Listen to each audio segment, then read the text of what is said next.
Oke. Oke, mulai. Salam lagi. Bismillahirrahmanirrahim. Assalamualaikum warahmatullahi wabarakatuh. Waalaikumsalam Waalaikumsalam Waalaikumsalam warahmatullahi warahmatullahi warahmatullahi wabarakatuh. wabarakatuh. wabarakatuh. Wabarakatuh. Gimana kabarnya anak-anak? Alhamdulillah, Alhamdulillah luar luar biasa. Alhamdulillah. biasa, Allahu tetap Akbar. semangat. Alhamdulillah. Allahu Akbar. Baik, terima kasih para siswi yang alhamdulillah pada pagi hari ini kita berkumpul kembali yang akan Bapak sampaikan. Belum terlihat, Pak. Ya, Belum. udah terlihat belum? Belum, Pak. Belum Pak, belum ada.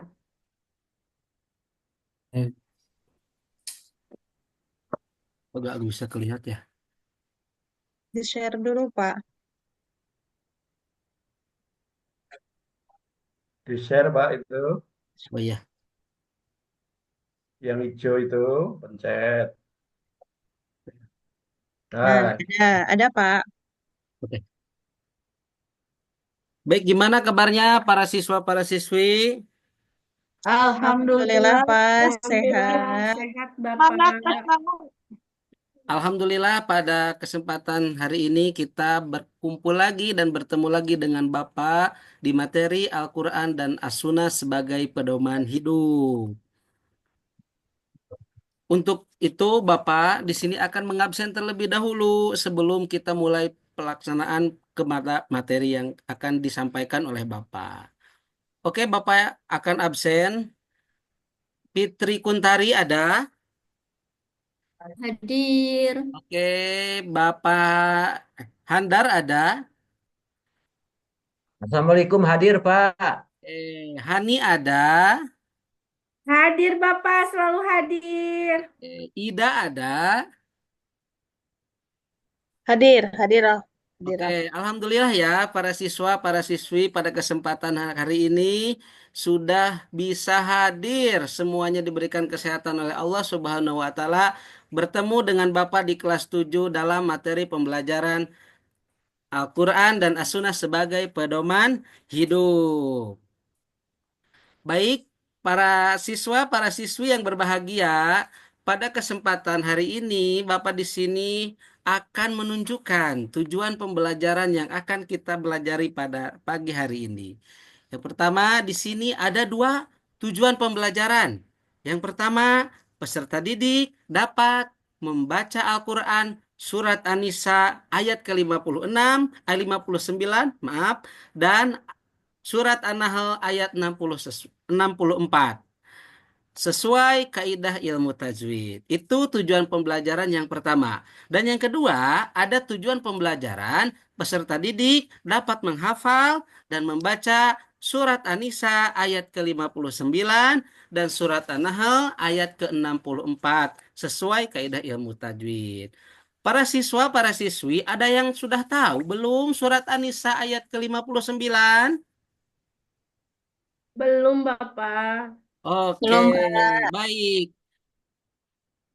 Kalau gitu, Bapak di sini akan menunjukkan dan sebelum belajar, Bapak akan kasih dulu semangat kepada para siswa-siswi di kelas 7 ini.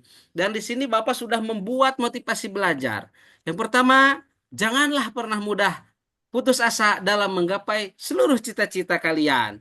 Dan yang kedua, janganlah pernah berhenti belajar karena hidup tak pernah berhenti memberikan pelajaran. Never give up up to you can do it. Oke, kasih tepuk tangan untuk kita semua. Baik para siswa, para siswi yang berbahagia, di sini Bapak ada pertanyaan nih.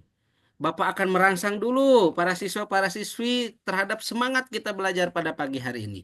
Yang pertama, apa yang Anda ketahui tentang Al-Quran? Ada yang tahu tentang Al-Quran? Nandar, tahu tidak apa itu Al-Quran? Oke, bagus. Dan ada yang tahu tidak para siswa ya siswi apa yang Anda ketahui tentang As-Sunnah? Bu Ida, As ada yang tahu tentang Sunnah? Sunnah Sunnah itu adalah perbuatan atau ucapan dari Nabi Rasul atau Rasulullah SAW itu bukan, Pak? Iya, Betul, betul Pak. sekali. Terima kasih Ada Ida sudah menjawab. Baik, Bapak akan menjelaskan terkait apa itu Al-Quran dan apa itu As-Sunnah. Di sini ada di layar, lihat, bisa lihat ke layar depan para siswa, para siswi. Oke, fokuskan dulu, siapkan dulu bajunya, rapihkan dulu bajunya, dasinya, celananya, dan siapkan alat tulisnya. Di sini akan Bapak menjelaskan, Al-Quran adalah, definisi Al-Quran adalah sebagai wahyu Allah Subhanahu wa Ta'ala yang menjadi mujizat dan diturunkan kepada Nabi Muhammad Sallallahu Alaihi Wasallam dan ditulis dalam satu mushaf dan diriwayatkan secara mutawatir dan membacanya bernilaikan ibadah. Jadi Al-Quran itu sebuah mushaf, sebuah wahyu Allah yang diturunkan kepada Nabi Muhammad yang mana akan menjadi ganjaran, akan menjadi keutamaan tatkala kita membacanya. Ayo, di sini siapa yang suka membaca Al-Quran? Suka, Pak. Pak. Oke, surat apa yang kalian suka dalam surat Al-Quran, dalam Al-Quran? Surah Al-Ikhlas, Pak. Mantap. Tepuk tangan untuk kita semua. Bapak apresiasi semua siswa di sini suka membaca Al-Quran. Oke, topik yang kedua, kita akan langsung kepada as-sunnah. Ya, di sini apa itu ada sunnah? Ada yang tahu? Bapak, adik-adik ada yang tahu terkait sunnah? Nah, kepada saya baik itu perbuatan Sunnah, maupun di sini akan Ada Bapak jelaskan ya. lupa lagi, Pak, lupa Sunnah lagi. itu adalah segala sesuatu yang disandarkan kepada Rasulullah, baik itu perbuatan, baik itu penetapan ataupun sifat-sifat Rasul. Nah, itu adalah sunnah. Nah, para siswa, para siswi, di sini ada keterangan ya yang menjelaskan nilai dari iman kepada Al-Quran dan As-Sunnah, kedua-duanya harus menjadi pedoman bagi kita. Karena Rasulullah Shallallahu Alaihi Wasallam telah memberikan Allah. gambaran kepada kita, yang mana beliau mengatakan, Taroktu fikum amro ini intamasaktum bihima lang tadillu abada. Aku tinggalkan untuk kalian dua perkara yang apabila kalian berpegang teguh pada keduanya, maka kalian tidak akan tersesat selama-lamanya. Al-Quran dan As-Sunnah. Jadi Al-Quran dan As-Sunnah ini menjadi pedoman hidup. Menjadi pedoman hidup, beriman kepada Al-Quran dan beriman kepada As-Sunnah. Itu menjadi pedoman hidup kita. Baik. Nah, di sini para siswa, para siswi, sebelum kita melanjutkan kepada materi, di sini Bapak akan menayangkan ada surat Al-Quran, surat An-Nisa ayat 59, sebagaimana tujuan pembelajaran pada pagi hari ini. Baik, di sini ada yang mau membacakan surat surat An-Nisa ayat 59?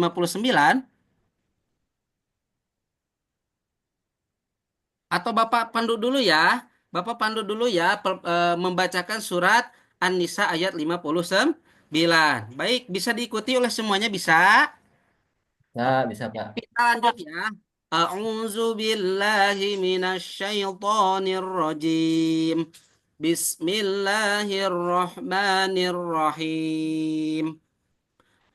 Ya ayyuhalladzina amanu ati'ullaha wa ati'ur rasul wa ulil amri minkum fa in tanaza'tum fi syai'in farudduhu ila Allahi war rasuli in kuntum tu'minuna billah in kuntum tu'minuna billahi wa bil yaumil akhir dzalika khairu wa ahsanu ta'wila. Shadaqallahul adzim. Adik. Nah, adik-adikku, para siswa, para siswi, itu adalah surat An-Nisa ayat 59. Yang mana dari surat An-Nisa ayat 59 ini, kita akan mempunyai gambaran, isi kandungan ya. Isi kandungan dari surat An-Nisa ini adalah perintah yang pertama adalah perintah untuk patut dan taat kepada Allah dan taat kepada pemimpin-pemimpin atau ulil amri. Nah, yang selanjutnya kita lanjutkan ke ayat selanjutnya, yaitu pada materi siang hari ini adalah kepada surat An-Nahl. Ayo, di sini ada yang mau gak membaca surat An-Nahl nih, satu ayat? Bu Pirna, silakan untuk bisa membacakan materi surat An-Nahl ayat 64 di depan. Maaf Bapak nggak kelihatan Kelihatan tidak? Pak.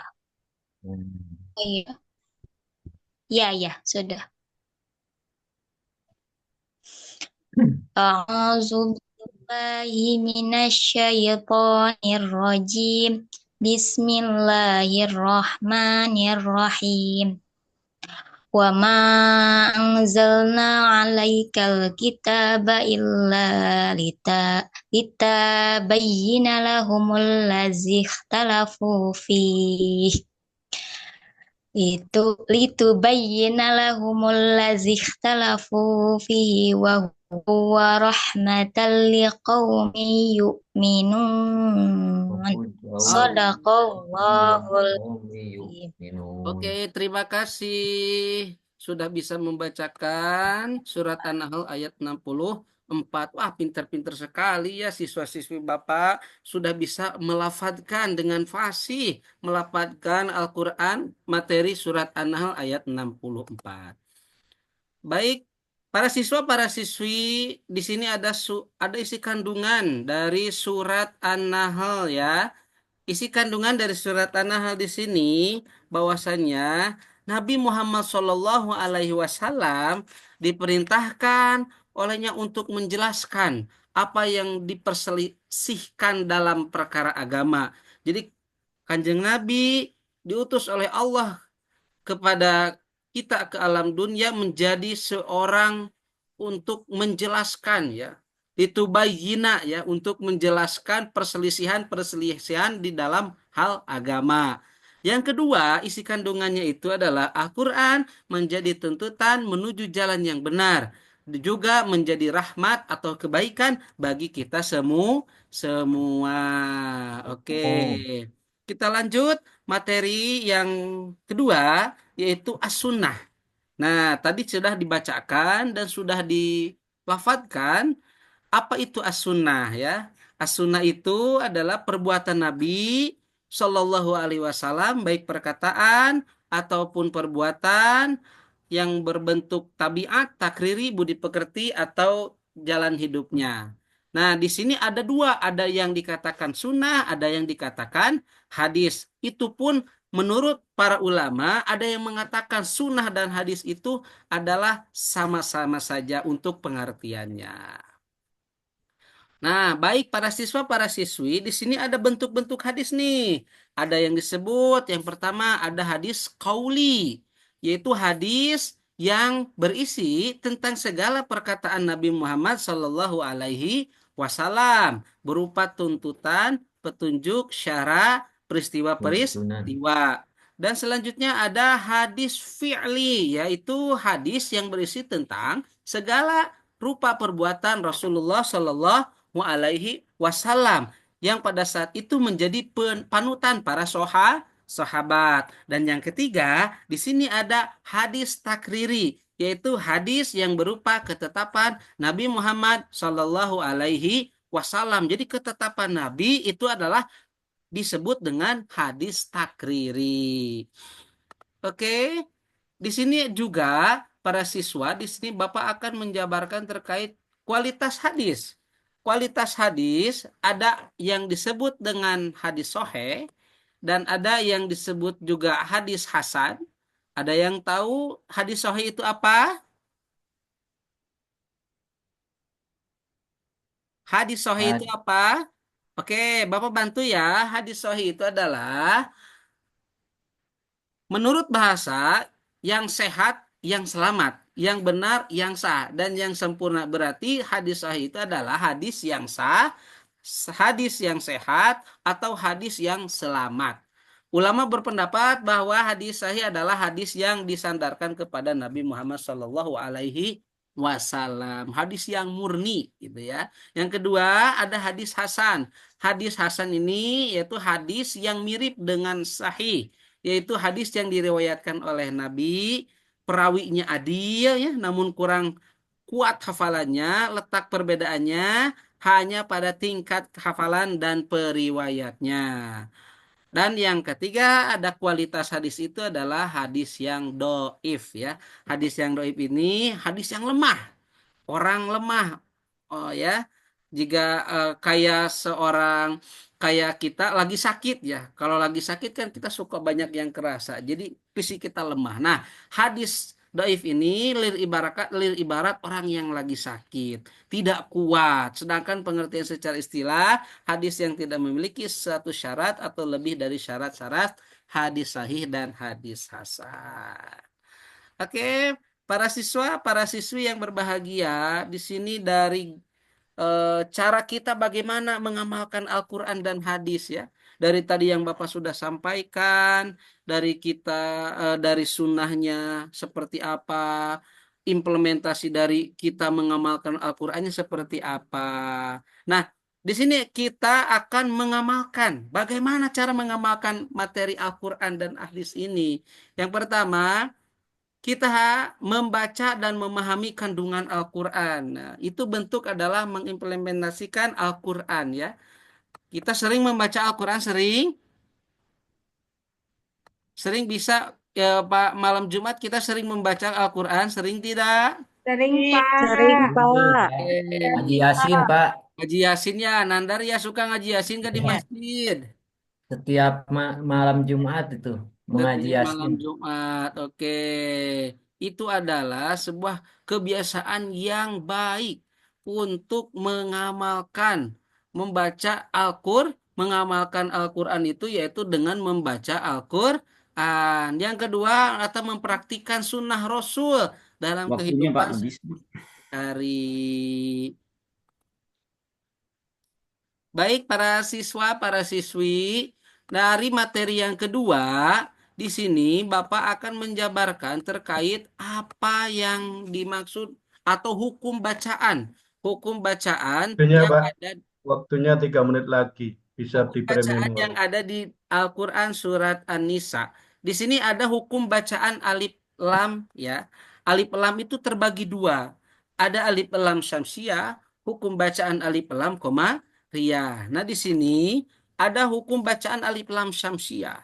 Alif lam syamsiah ini adalah alif lam yang dirangkai dengan kata isim ya, huruf huruf syamsiah kayak matahari ya, di ibarat matahari yang menerangi dunia tidak terhalang oleh apapun. Nah, di sini ada hurufnya, ada to, sin, so, ro, ta, do, da, nun, da, sin, do, ja, shin, shin. Contoh seperti eh, wa ulil amri. Nah, wa ulil amri. Nah, dari lapat ulil amri, alif lamnya itu tidak terhalang. Wa ulil amri. Nah, itu ada alif lam syamsiah. Baik, para siswa, para siswi, ayo kita bikin kelompok untuk penerapan kegiatan pembelajaran pada pagi hari ini. Di sini ada Bapak akan bagikan 3 kelompok. Yang mana kelompok pertama itu Bapak kasihkan tugas untuk kita bagi kelompoknya. Kita mengikuti kelompok yang kemarin ya, pertemuan kemarin, kita akan membagikan kelompok sebagaimana kelompok yang dilaksanakan pada minggu kemarin. 3 kelompok. Yang pertama, itu kelompok pertama, definisi Al-Quran ya. Tadi Bapak sudah kasih informasi, kalian silahkan menyampaikan di dalam buku ya, di dalam buku atau di dalam kertas di kelompoknya. Yang pertama itu, apa yang dimaksud dengan Al-Quran menurut pandangan agama Islam.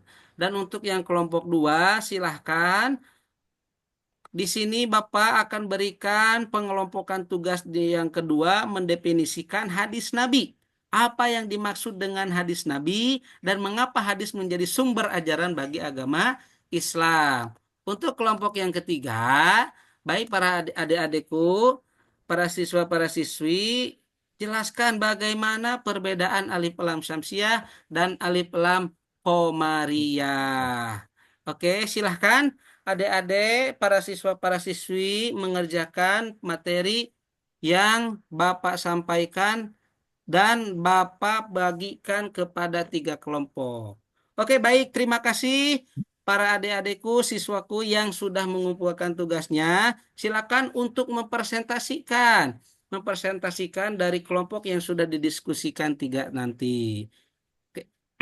Baik, terima kasih setiap kelompok yang sudah menjelaskan, setiap kelompok yang sudah mempresentasikan materi dan dari kelompoknya masing-masing. Kita akhiri pembelajaran pada hari ini dari kegiatan pembelajaran dari awal sampai akhir.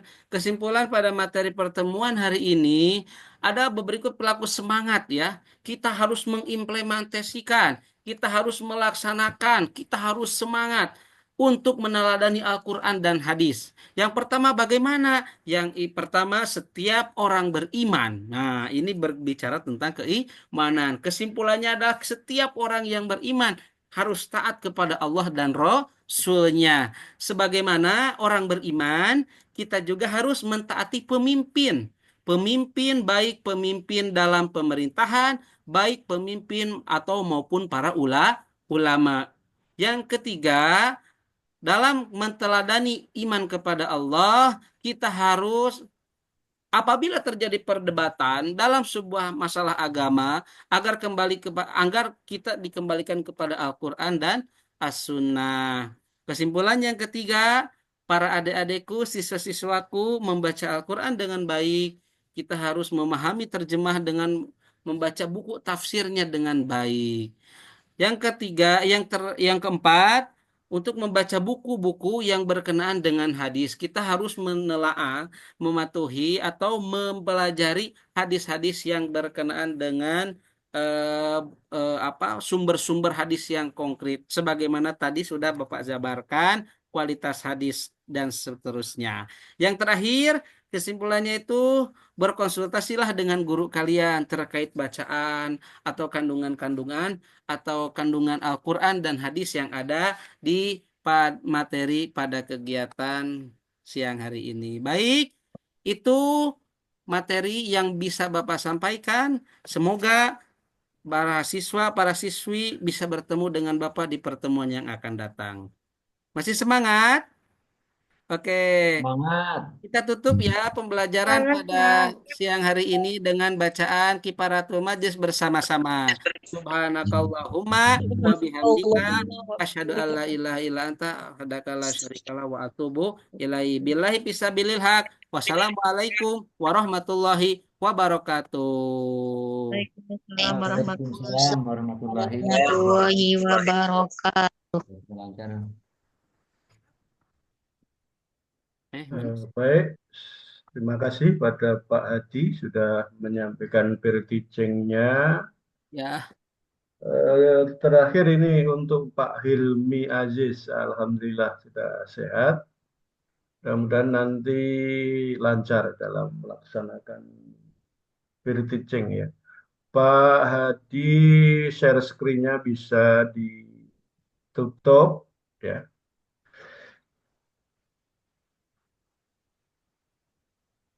Di stop Pak share screen-nya.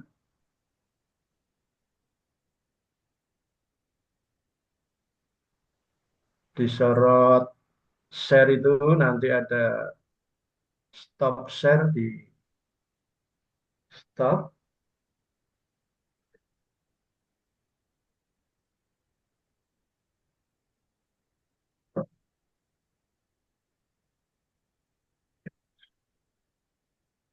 Kursornya ditarik ke bawah, Pak.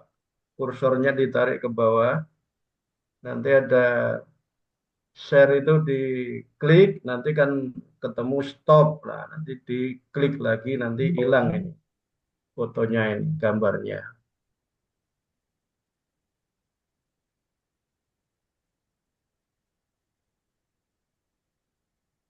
Bisa Pak Adi?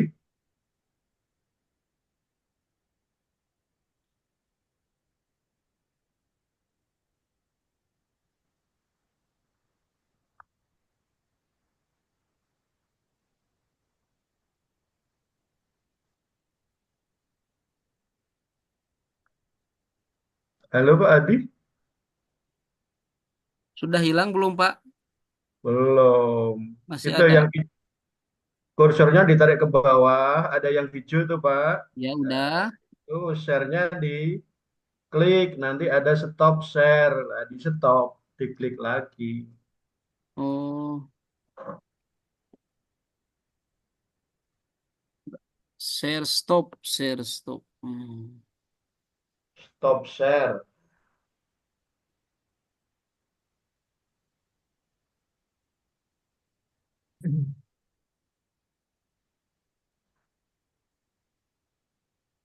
Aduh, mana ini enggak. Stop share udah, Pak. Ya, sekarang dengan